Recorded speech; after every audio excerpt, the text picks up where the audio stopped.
नमस्कार दोस्तों, हमारे यूट्यूब चैनल में आप सबका हार्दिक स्वागत है। फ्रेंड्स, आज हम कक्षा 6 विषय हिंदी अध्याय 2 बचपन के अभ्यास प्रश्नों को हल करने वाले हैं। संस्मरण से में पहला प्रश्न है हमारा, लेखिका बचपन से इतवार की सुबह क्या क्या काम करती थी। उत्तर में हम लिखेंगे, लेखिका बचपन में इतवार की सुबह कई सारे काम करती थी। सबसे पहले वह अपने मोजे धोती थी, फिर अपने जूतों की पॉलिश करती थी। उसके जूतों को पॉलिश करने के बाद कपड़े और ब्रश से रगड़ा जाता था। इससे पॉलिश की चमक उभरने लगती थी। प्रश्न 2, तुम्हें बताऊंगी कि हमारे समय और तुम्हारे समय में कितनी दूरी हो चुकी है। इस बात के लिए लेखिका क्या क्या उदाहरण देती हैं।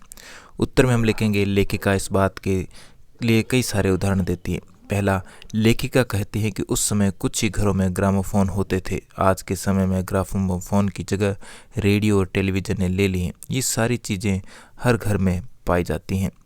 दूसरा, उस समय आइसक्रीम को कुल्फ़ी कहा जाता था। कचौरी और समोसे की जगह पैटिस ने ले ली है। तीसरा, शहतूत और फासले और खसखस के शरबत कोक पेप्सी में बदल चुके हैं। चौथा, उन दिनों कोक की जगह लेमनेड विमटो मिलती थी। प्रश्न 3, पाठ से पता करके लिखो कि लेखिका को चश्मा क्यों लगाना पड़ा। चश्मा लगाने पर उसके चचेरे भाई उन्हें क्या कहकर चिढ़ाते थे। उत्तर में हम लिखेंगे, लेखिका रात के समय टेबल लैंप के सामने काम किया करती थी, जिसकी वजह से लेखिका की आंखें खराब हो गई थी और उसे चश्मा लगाना पड़ा। लेखिका को चश्मा पहनना बिल्कुल भी अच्छा नहीं लगता था। चश्मा लगाने पर उसके चचेरे भाई उसको सूरत बनी लंगूर की कहकर पुकारते थे। फ्रेंड्स, आगे बढ़े उससे पहले आपसे रिक्वेस्ट रहेगी कि अगर आपने मेरे चैनल को अभी तक सब्सक्राइब नहीं किया है तो चैनल को सब्सक्राइब करके बेल आइकन को प्रेस करें, ताकि मेरे आने वाले सारी वीडियो आप तक आसानी से पहुंच सके। तो चलिए कंटिन्यू करते हैं प्रश्न 4 की ओर। लेखिका अपने बचपन में कौन कौन सी चीज़ें मजा ले लेकर खाती थी, उसमें से प्रमुख फलों के नाम लिखो। उत्तर में लिखेंगे, लेखिका को बचपन में चॉकलेट खाना बहुत अच्छा लगता था। लेखिका अपने पास चॉकलेट और टॉफ़ी की स्टॉक हमेशा रखती थी। लेखिका खड़े होकर चॉकलेट कभी नहीं खाती थी। घर लौटकर साइड बोर्ड पर रख देती और रात के खाने के बाद बिस्तर में लेटकर मज़े से खाती थी। लेखिका को चॉकलेट ही नहीं, फल भी बहुत अधिक पसंद थे। शिमला के काफल भी उन्हें बहुत अधिक याद आते थे। खट्टे मीठे लाल गुलाबी रस भरे सभी फलों को बहुत अधिक पसंद करती थी। लेखिका चेस्टनट को भी भून भून कर खाती थी।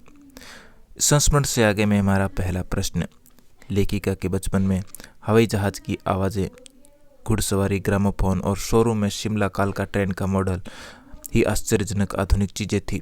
आज क्या क्या आश्चर्यजनक आधुनिक चीज़ें तुम्हें आकर्षित करती हैं, उनके नाम लिखो। उत्तर में हम लिखेंगे, आज का युग विज्ञान का युग है। विज्ञान की वजह से हमें नई नई चीज़ें देखने को मिली हैं, जैसे computer, TV, mobile, CD player, fridge जैसी कई आधुनिक चीज़ें हमें आकर्षित करती हैं। प्रश्न 2, अपने बचपन की कोई मनमोहक घटना याद करके विस्तार से लिखो। उत्तर में हम लिखेंगे, छात्र अपने बचपन की कोई भी घटना स्वयं से लिख सकते हैं। यानी कि ये प्रश्न 2 है, इसका उत्तर आपको अपने संस्मरण से याद करके अपनी कोई घटना यहाँ पर लिख लेनी है। अब अनुमान और कल्पना में हमारा पहला प्रश्न, सन 1935 से 40 के लगभग लेखिका का बचपन शिमला में अधिक दिन गुजरा। उन दिनों शिमला के विषय में जानने का प्रयास करो। उत्तर में लिखेंगे, शिमला उत्तर भारत का एक लोकप्रिय स्थल है। आज की तुलना और पहले की तुलना में शिमला में बहुत बदलाव आ चुका है। उस समय फ्रॉक, निक्कर, वॉकर, स्कर्ट पहने जाते थे। बालिकाएं रंग बिरंगी रिबन लगाती थी। उस समय शिमला में कुल्फ़ी बहुत अधिक होती थी। खट्टे मीठे फल लोगों को बहुत अधिक पसंद आते थे। घोड़ों की सवारी होती थी। रंग बिरंगे गुब्बारे भी बहुत अधिक सुंदर लगते थे। शिमला की घाटियाँ एक सुंदर सा प्यारा सा नज़ारा प्रस्तुत करती थी। प्रश्न 2, लेखिका ने इस संस्मरण में सर्वर के माध्यम से अपनी बात बताने की कोशिश की है, लेकिन सर्वर का कोई परिचय नहीं दिया है। अनुमान लगाओ कि सर्वर कौन हो सकता है। उत्तर में लिखेंगे, लेखिका ने सर्वर के माध्यम से अपनी बात बताने की कोशिश की है। लेखिका ने सर्वर के बारे में कुछ भी नहीं बताया। हो सकता है कि सर्वर उसका कोई मित्र रहा हो। भाषा की बात में पहला प्रश्न, क्रियाओं से भी भाववाचक संज्ञाएं बनती हैं, जैसे मारना से मार, काटना से काट, हारना से हार और सीखना से सीख, पलटना से पलट और हड़पना से हड़प आदि भाववाचक संज्ञाएं बनी। तुम भी इस संस्मरण से कुछ क्रियाओं को छांट कर लिखो और उनसे भाववाचक संज्ञाएं बनाओ। उत्तर में हम लिखेंगे, एक तरफ क्रिया और दूसरी तरफ लिखेंगे भाववाचक संज्ञा।